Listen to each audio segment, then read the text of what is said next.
পেটের সমস্যা বা দীর্ঘদিনের শারীরিক দুর্বলতা কাটছে না? আজকের ভিডিওটি আমি এক ঘরোয়া চিকিৎসা পদ্ধতি শেয়ার করব। নমস্কার, আমি ডাক্তার অমরেন্দ্রনাথ দাস, যোগ ও প্রাকৃতিক চিকিৎসক।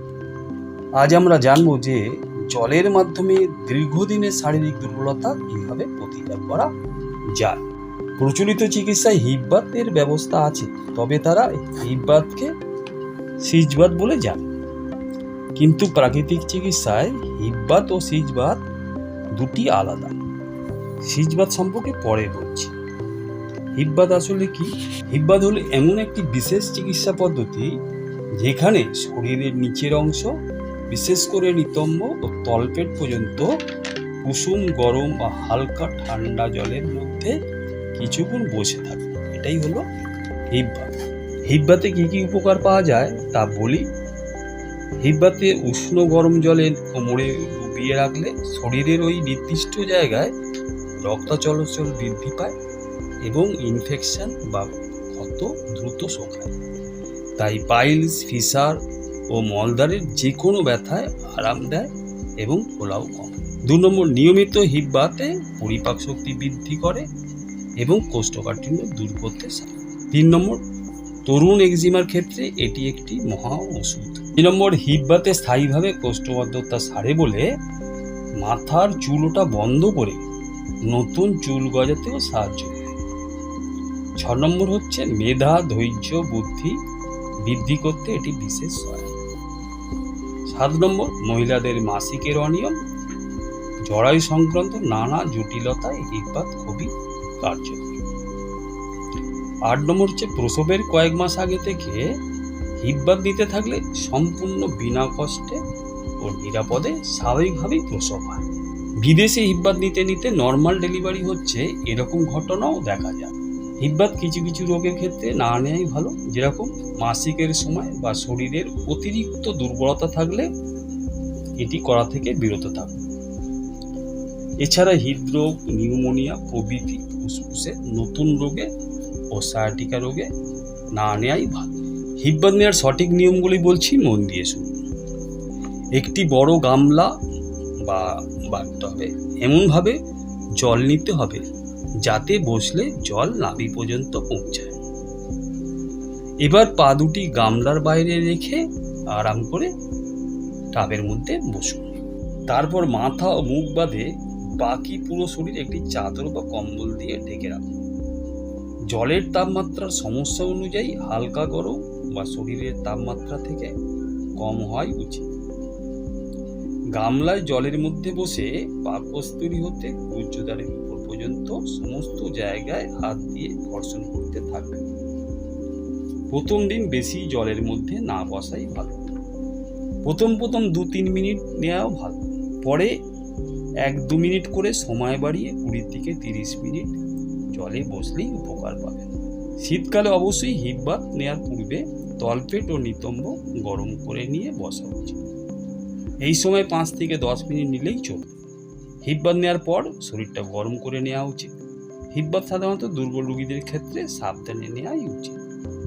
হিপবাত নেওয়ার সময় মাথায় রাখতে হবে যে মাথাটা ভিজে থাকে আর পা দুটো শুকনো জায়গায় থাকে। হিপবাত নেওয়ার 3 ঘন্টার মধ্যে দুপুরে ও রাত্রের প্রদান আর গ্রহণ করবেন না।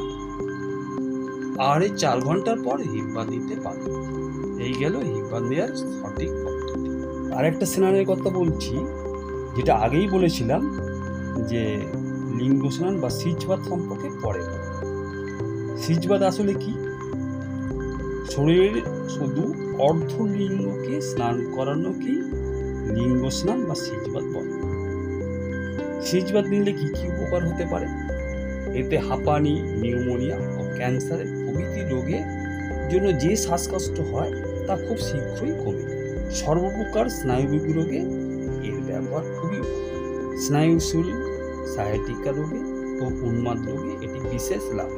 এটি কিভাবে নেওয়া যাবে? 1 নম্বর, 50 ডিগ্রি থেকে 68 ডিগ্রি ফারেনহাইট ঠান্ডা জলে একটা ছোট ন্যাকড়া ভিজিয়ে ওই ভেজা ন্যাকড়া দিয়ে লিঙ্গমুণ্ডের চামড়া খুব হালকা করে ঘর্ষণ করুন। 2 নম্বর, লিঙ্গ স্নান করার সময় পা দুটি যেন জলে না ভেজে তার দিকেও লক্ষ্য রাখবেন। লিঙ্গমুণ্ডের উপর জল দেওয়ার সময় যেন লিঙ্গমুণ্ডের মাংস স্পর্শ না করে সেদিকে খেয়াল রাখবেন। লিঙ্গের চামড়া সামনের দিকে টেনে ধরে রাখতে হবে। মহিলারা কেবল জনেন্দ্রিয়ের উপর দুভাগে জল দিয়ে ধরে।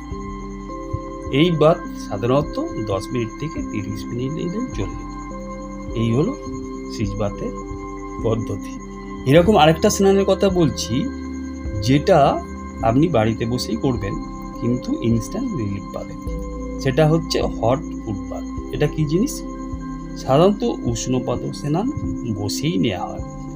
গরম জলে বালতির মধ্যে পা দুটো কিছুক্ষণ ডুবিয়ে রাখাকেই হট ফুড বাথ বলে। এটা নিলে কি কি উপকার হতে পারে? এটা মাথা ধরা, পায়ের ব্যথা, হাঁপানি, মাসিকের গোলমাল, রাতে ঘুম হচ্ছে না, জ্বর আসবে এরকম অবস্থায় একটা ফুড বাথ দিলেই আপনি ইনস্ট্যান্ট রিলিফ পাবেন। এটা কিভাবে নেবেন সেই পদ্ধতিটা বলি। 1 নম্বর হচ্ছে হট ফুড বাথ নেওয়ার আগে পেট পরিষ্কার করে মাথা, মুখ ও ঘাড় জল দিয়ে ধুয়ে ভিজে গামছা মাথায় রেখে একটা চেয়ারের উপর বসতে হবে। প্রয়োজনে আপনি জলপানও করতে পারেন। চেয়ারের উপর বসার পর সহ্য করার মতন গরম জলে বালতির মধ্যে পা দুটি অর্থাৎ জানুসন্ধির নিচ পর্যন্ত ডুবিয়ে রাখতে হবে। ধীরে ধীরে জল গরমের তাপমাত্রা বৃদ্ধি করে গরম জলের পরিমাণ বাড়াতে হবে। জলের টেম্পারেচার হবে 104 ডিগ্রি থেকে 112 ডিগ্রি ফারেনহাইট। গরম জলের মধ্যে পা ডোবানোর সময় পুরো শরীরের উপর একটা কম্বল দিয়ে ঢেকে বসতে হবে। গ্রীষ্মকালে 10 মিনিট থেকে 15 মিনিট সময় রাখলেই শরীর থেকে প্রচুর ঘাম বের হবে।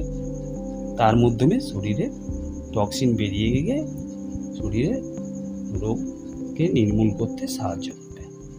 এই স্নান নেওয়ার পর পা দুটি গরম জল থেকে তুলে শীতল জলে 1 থেকে 2 মিনিট ডুবিয়ে ঠান্ডা করার পর আবার এই জল মুছে অর্থাৎ ঘর্ষণ করে শরীরের সাধারণ তাপমাত্রায় ফিরিয়ে আনতে হবে। আজ তাহলে এই পর্যন্ত। এরকম আরও সুন্দর সুন্দর নলেজ পেতে আমার চ্যানেলটি সাবস্ক্রাইব করে পাশের বেল আইকনটি প্রেস করে রাখবেন সর্বপ্রথম নোটিফিকেশন পাওয়ার জন্য। ও ভিডিওটি ভালো লাগলে একটি লাইক করে আপনাদের প্রিয়জনদের সাথে শেয়ার করবেন। সাথে থাকার জন্য